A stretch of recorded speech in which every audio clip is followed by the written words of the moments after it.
Well, if you're waking up this Monday morning with the post-holiday financial blues, you're certainly not alone. A whopping 1.6 million Australians have started 2025 with Christmas debt, according to new research, with the average amount owed sitting at more than $1,600. Now, for many, it's going to take up to 12 months or more to pay this off. So how can you kick that credit debt to the curb and not be paying off this Christmas, next Christmas or beyond?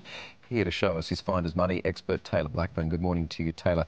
Let's get right into it. I mean, what is the best way that Aussies can free up this debt from credit cards? So the best way is first to kind of review your finances. So if you're, we did some research and Australians are paying about $400 too much for their utilities alone. That's about $7.5 billion that could be saved across the country. Review subscriptions, simply put, if you're not using something that you're paying for, stop paying for it. A lot of us have more than one streaming service and aren't watching more than one at once. Yeah, and they add up too. And they really do. They really do. And then finally is to consolidate your debt. So if you've got debt a number of places, you can put it on a balance transfer credit card. And we've actually gone through and scored all of those cards. So are there any good credit cards to wipe that debt? Yeah. So we do use a thing called Finder Score, which we update daily as the deals change. So the one that won the award this year is the Vertigo card from St. George. I think Bank of Melbourne also offers it. So 0% for 24 months, so 2 years of no interest, and it's only a 1% balance transfer fee. So you could save about $1,600 if you're on a regular rate.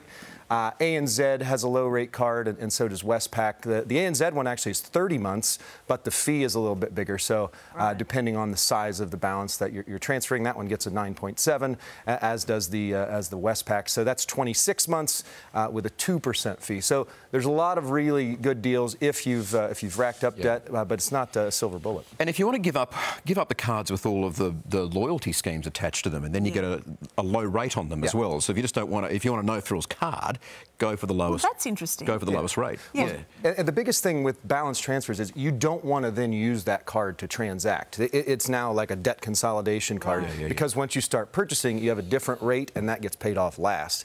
So you're kind of using it as your get out of jail card, and then then it's time to do the hard work of spending less and saving more. What about this figure of 1.6 million Aussies starting the year with debt? I mean, how does that compare to previous years? Is there any indicator of cost of living reflections or how? Well, so interestingly, that number is a little bit down from last year, but we've also seen people spend less with cost of living pressures and that sort of thing. So the amount of people who are in Christmas debt from this year is less, but the number of people who say it's going to take them a year or more to pay off that debt has increased. So it's more acute in certain situations, but yeah, it's really important to try to get on. So did we spend less this Christmas?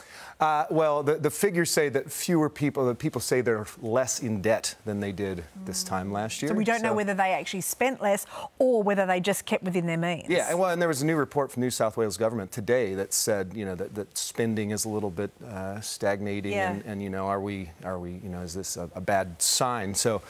It all points to we've got to stay on top of it as much. I tell you what, if it's stagnating, then a lot of people at the shops looking, because the shops were jammed. They are over Christmas and Boxing Day and week after too. So all right. Thank you, Taylor. Thanks for having me. Thanks. Did you hit the shops? Might have hit the shops.